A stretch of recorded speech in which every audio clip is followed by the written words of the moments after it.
আমরা যারা সিঙ্গেল ফাইলে অ্যাপ তৈরি করে থাকি তারা সাধারণত হুপ ওয়েবটাই বেশি ব্যবহার করি। সো হুপ ওয়েব দিয়ে যারা অ্যাপ তৈরি করি আমরা তারা যেই কোডগুলা থাকে এই কোডগুলা কিন্তু আমরা সিকিউর করতে পারি না, অর্থাৎ যে কেউ চাইলেই এই কোডগুলা হ্যাক করে নিয়ে যেতে পারে আমাদের অ্যাপগুলা। এমটি ম্যানেজার দিয়ে কিন্তু এই কোডগুলা খুব সহজেই বের করা যায়। সো এই যে একটা অ্যাপ দেখতে পাচ্ছেন, এই অ্যাপটা আমার কাছ থেকে অনেকেই নিয়েছেন। এটা পেড অ্যাপ, ফ্রি না। এটা হচ্ছে একটা টুর্নামেন্ট অ্যাপ। সো একজন আমাকে নক করছে যে ভাই আমি সকালে ঘুম থেকে উঠে দেখি আমার অ্যাপটা হ্যাক হয়ে গেছে, আমার যে ডেটাগুলো ছিল সেগুলো চেঞ্জ হয়ে গেছে। সো এই অ্যাপ সিকিউর সম্পর্কে আমি এই ভিডিওর আগের ভিডিওতে বলেছিলাম যে কিভাবে আপনারা অ্যাপটা সিকিউর করবেন সিঙ্গেল ফাইল দিয়ে। সো ওইটা যারা দেখছেন ওইখানে আমি একটা ফাইল দিয়েছিলাম আপনাদেরকে, জিপ ফাইল। সো ওইখানে একটা প্রবলেম, সেটা হচ্ছে আপনারা যদি ওই জিপ ফাইল দিয়ে অ্যাপ তৈরি করেন সেক্ষেত্রে আপনাদের প্যাকেজ নেম চেঞ্জ করতে একটু ঝামেলা হবে। সো প্যাকেজ নেম নিয়ে যদি আপনাদের ঝামেলা না হয় সেক্ষেত্রে আপনারা ওইটা করতে পারেন। তবে আজকের ভিডিওতে আমি A to Z দেখাবো কীভাবে আপনারা ওই রকমের সিস্টেম তৈরি করবেন, মানে একদম শুরু থেকে শেষ পর্যন্ত আমি দেখাবো। সো এর জন্য আমাদের যেটা করতে হবে সেটা হচ্ছে আমরা AID ব্যবহার করব। আমরা যে অ্যাপটা তৈরি করব AIDE, এটা দিয়ে অ্যাপ তৈরি করব। সো এটা আপনারা প্রথম যখন ওপেন করবেন তখন এরকম আসবে, আপনারা ফর এক্সপার্টে ক্লিক করবেন, তারপরে অ্যালাউ চাইলে অ্যালাউ দিয়ে দেবেন। এবার এখান থেকে কন্টিনিউ ফ্রিতে ক্লিক করবেন, তারপর নিউ অ্যান্ড্রয়েড অ্যাপে ক্লিক করবেন এখান থেকে। সো এইখান থেকে নিউ অ্যান্ড্রয়েড অ্যাপে ক্লিক করে আপনি এখান থেকে অ্যাপের নেম, প্যাকেজ নেম দিয়ে দেবেন। এখানে আমি দেখাতে পারবো না কারণ এখানে স্ক্রিন রেকর্ডটা ব্ল্যাক হয়ে থাকে। সো প্যাকেজ নেম এবং প্যাকেজ নেমটা আপনি মনে রাখবেন একটু। আচ্ছা, প্যাকেজ নেম মনে রাখার পরে আপনি যখন এইখানে থাকবেন তখন আপনাকে কিছু ফাইল, অর্থাৎ এই যে কোডগুলো আছে কোডগুলো দিতে হবে। সো এই কোডগুলো আমি আপনাদেরকে দিয়ে দেবো, আমার ব্লগারে পেয়ে যাবেন অথবা আমার টেলিগ্রাম চ্যানেল থেকে পেয়ে যাবেন। কোডগুলো আপনারা ডাউনলোড করবেন, ডাউনলোড করে নিয়ে আপনি হচ্ছে কোডগুলো জাস্ট কপি পেস্ট করবেন। এখন আমি আপনাদেরকে দেখাবো কিভাবে আপনারা কোডগুলো কপি পেস্ট করবেন। ওকে, সো মনোযোগ দিয়ে ভিডিওটা সম্পূর্ণ দেখেন, তাহলে কিন্তু আপনার সিঙ্গেল ফাইল অ্যাপটা সিকিউর করতে পারবেন। তা না হলে কিন্তু আপনার অ্যাপও হ্যাক হয়ে যেতে পারে। ওকে, সো প্রথমে আমাদের যেটা লাগবে সেটা হচ্ছে এখান থেকে দেখেন এই যে main.xml নামে একটা ফাইল আছে আমার কাছে। এখানে দেখেন এই ফাইলটা এখান থেকে সিলেক্ট অল করে কপি করতে হবে। কপি করে নিয়ে আমাদের ওইখানে পেস্ট করতে হবে। আর এই ফাইলগুলো সবগুলো, এখানে মোট 4টা ফাইল লাগবে। 4টা ফাইলই আমি আপনাদেরকে দিয়ে দেবো, এখান আমার টেলিগ্রাম চ্যানেল থেকে পেয়ে যাবেন। ওকে, সো এইখান থেকে আমি প্রথমে এই যে main.xml এটা সিলেক্ট অল করে পেস্ট করে দিলে রিপ্লেস হয়ে যাবে। একটা আমাদের কাজ শেষ হলো। এখন হচ্ছে আমাদের জাভা ফাইলটা রিপ্লেস করতে হবে। এখানে দেখেন মেইন অ্যাক্টিভিটি ডট জাভা, আপনারা যখন প্রজেক্ট ক্রিয়েট করবেন এরকম সামনেই চলে আসবে। এইখান থেকে এখন আমাদের মেইন অ্যাক্টিভিটি জাভা এইটা নিতে হবে। সো এখানে যে ফাইলগুলো মানে কোডগুলো থাকবে সবগুলো সিলেক্ট অল করে কপি করব। কপি করে নিয়ে আমি এই যে মেইন অ্যাক্টিভিটি ডট জাভা এইখানে সিলেক্ট অল করে এখানে পেস্ট করে দিলে এটাও রিপ্লেস হয়ে যাবে। ওকে, সো এখানে দেখেন আমাদের এরর চলে আসছে। এররগুলো আমরা পরে সলভ করব, আগে আমরা ফাইলগুলো হচ্ছে কপি পেস্ট করে নিই। এইবার এখান থেকে দেখেন এই যে উপরে অ্যান্ড্রয়েড মেইন ফার্স্ট আমাদের এইটা লাগবে। এইটা আমি এখান থেকে সিলেক্ট অল করে কপি করব। কপি করে নিয়ে আমি এখান থেকে আবার চলে যাব আমার প্রজেক্টে। এইবার এখানে দেখেন নিচে থ্রি ডট আছে, এখানে ক্লিক করতে হবে। তারপর এখান থেকে চলে যেতে হবে এসআরসিতে।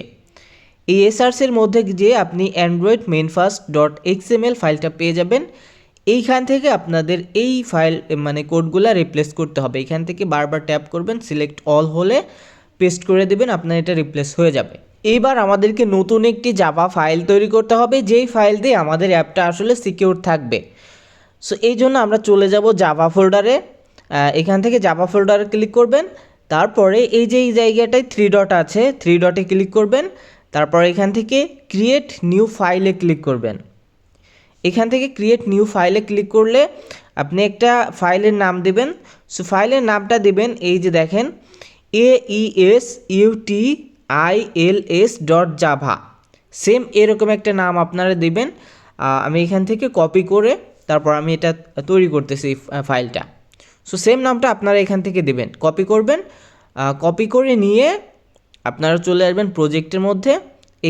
এখানে এসে আপনারা পেস্ট করে দিয়ে ওকে করবেন, তাহলে আপনার ফাইলটা ক্রিয়েট হয়ে যাবে। এখানে ব্ল্যাক হয়ে থাকে স্ক্রিন রেকর্ডটা, আমি এই জন্য দেখাতে পারতেছি না অনেক কিছুই। সো দেখেন এখানে আমরা ফাইলটা তৈরি করেছি, জাভা ফাইলটা। এইবার এই যে কোডগুলো আছে এই কোডগুলো এখান থেকে আপনারা সিলেক্ট অল করবেন, তারপর এখান থেকে কপি করবেন। কপি করে নিয়ে এইবার এখানে আপনারা পেস্ট করে দিবেন। ওকে, সো আমাদের জাভা ফাইলের কাজ শেষ। এখন আমাদের হচ্ছে মানে আমরা 4টা ফাইলে নিয়েছি, এখন হচ্ছে এই যে এররগুলো সরাইতে হবে। এই জন্য আমাদের প্যাকেজ নেম চেঞ্জ করতে হবে। সো এখানে দেখেন 4টা এরর আছে। সো এই 4টা এরর চলে যাবে, আমি একটু দেখাচ্ছি আপনাদেরকে। এই যে এখানে যে প্যাকেজ নেমটা থাকবে, আমি শুরুতে বলছি আপনাদেরকে যে প্যাকেজ নেমটা মনে রাখবেন। আপনারা যেই প্যাকেজ নেম দিবেন সেই প্যাকেজ নেমটা এইখানে আপনাদের আবার দিতে হবে। যেহেতু আপনারা আমার কোডটা কপি পেস্ট করতেছেন, এখানে আমার প্যাকেজ নেম থাকবে। সো আপনারা আপনাদের যে প্যাকেজ নেম প্রথমে দিবেন মানে অ্যাপটা ক্রিয়েট করার সময়, সেই প্যাকেজ নেমটা মনে রেখে আপনারা এখানে প্যাকেজ নেমটা দিবেন। এবং এইখানে যেই 4টা ফাইল আমি দিয়েছি ওইখান থেকে আপনার 3টা ফাইলে প্যাকেজ নেমটা চেঞ্জ করতে হবে, জাভা ফাইলগুলো এবং অ্যান্ড্রয়েড মেইন ফার্স্ট। এখানে দেখেন আমি যেখানে যেখানে প্যাকেজ নেম চেঞ্জ করতেছি আপনারা সেমভাবে সেই জায়গায় প্যাকেজ নেমগুলো চেঞ্জ করে নেবেন। ওকে, সো এখান থেকে আমি আমার প্যাকেজ নেমগুলো চেঞ্জ করে নিলাম। দেখেন আরেকটা এরর আছে, এটাও চলে যাবে, এটা বিল্ড করার সময় চলে যাবে, এটা নিয়ে কোনো প্যারা খাওয়ার দরকার নাই। ওকে, সো আমরা ফাইলগুলা ক্রিয়েট করলাম, মানে আমরা কপি পেস্ট করলাম। এখন আমাদের নতুন একটা ফাইল ক্রিয়েট করতে হবে, ফোল্ডার ক্রিয়েট করতে হবে।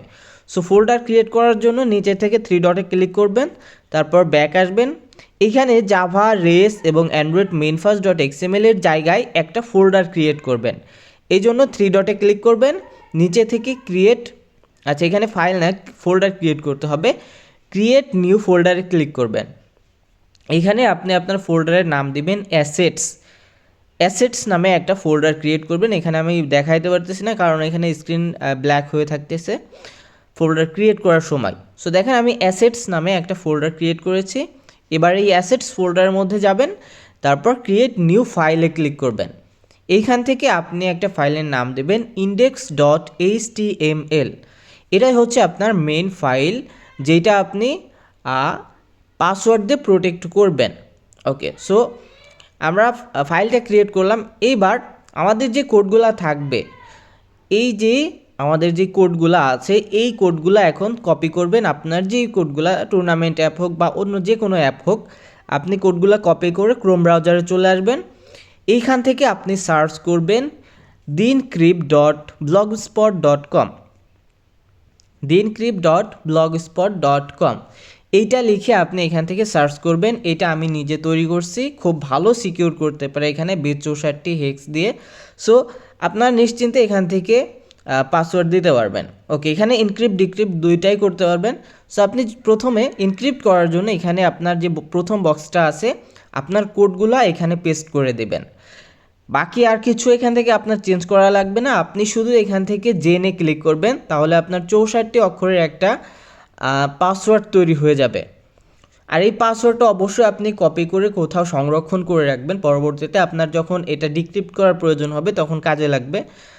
সো এটা আমি এখান থেকে কপি করে এখানে পেস্ট করে দিলাম, আমার নোটপ্যাডে সেভ করে রাখলাম। আপনারা সেমভাবে এটা কোথাও সংরক্ষণ করে রাখবেন। তারপর এখান থেকে ইনক্রিপ্ট ডেটাতে ক্লিক করবেন। ইনক্রিপ্ট ডেটাতে ক্লিক করার পর আপনার যে ফাইলগুলো থাকবে সেটা ইনক্রিপ্ট হয়ে যাবে এবং আরেকটা পাসওয়ার্ড আপনি পাবেন। এই পাসওয়ার্ডটা আপনি এখান থেকে কপি করে সেভ করে রাখবেন কোথাও। ওকে, সো এখন দেখেন নিচে দেখেন ইনক্রিপ্ট আউটপুটের এই জায়গায় আমাদের যেই পাসওয়ার্ড দিয়ে ফাইলটা আমাদের যে ফাইলটা ছিল সেটা পাসওয়ার্ড দিয়ে প্রোটেক্ট হয়ে এখানে চলে আসছে। এখন আমরা এই যে index.html তৈরি করছিলাম এইখানে পেস্ট করে দেব। সো দেখেন এখানে কিন্তু আমাদের এক লাইনে আমাদের সব কোড এক লাইনে চলে আসছে এবং এটা কিন্তু 100% সিকিউর। ওকে, সো এখন আমাদের এই যে কোডটা আমরা পাসওয়ার্ড দিয়েছিলাম এই পাসওয়ার্ডটা আমাদের জাভা ফাইলে দিতে হবে। সো সেই জন্য এখান থেকে এই যে aesartlist.java এইখানে চলে আসতে হবে। এইখানে এসে আমাদেরকে আমাদের যে পাসওয়ার্ডগুলো ছিল সেইগুলো জাস্ট কপি পেস্ট করে দিতে হবে। সো এখানে যে পাসওয়ার্ড থাকবে এটা আমার ফাইলের পাসওয়ার্ড, আপনারা আপনাদেরটা চেঞ্জ করে দেবেন। সো আমি এখান থেকে দেখাই, এই যে আমরা যে পাসওয়ার্ডটা আমাদের নোটপ্যাডে সেভ করে রাখছিলাম সেইটা এখান থেকে আপনি কপি করবেন। কপি করে নিয়ে আপনি যেটা করবেন সেটা হচ্ছে এই যে উপরে দেখেন সিক্রেট কি হেক্স, এই জায়গাটা প্রথম যেই 64 ক্যারেক্টারের একটা পাসওয়ার্ড থাকবে এইটা রিপ্লেস করে দেবেন। আচ্ছা, এরপরে যেটা করবেন সেটা হচ্ছে এই যে আইভি, এইখান থেকে যে নিচের এইটা কপি করবেন, কপি করে নিয়ে এখান থেকে কপি করবেন, কপি করে নিয়ে আপনি চলে যাবেন এই যে নিচের যেই পাসওয়ার্ডটা আছে এইটা আপনি এখান থেকে রিপ্লেস করে দেবেন। পাসওয়ার্ড দুইটা রিপ্লেস করার পরে এখন আপনার অ্যাপ 100% সিকিউর। আপনি নিশ্চিন্তে এখান থেকে প্লেতে ক্লিক করতে পারেন। প্লেতে যখন ক্লিক করবেন আপনার অ্যাপটা ইনস্টল হয়ে যাবে, অর্থাৎ তৈরি হয়ে সরাসরি আপনার ফোনে ইনস্টল হয়ে যাবে।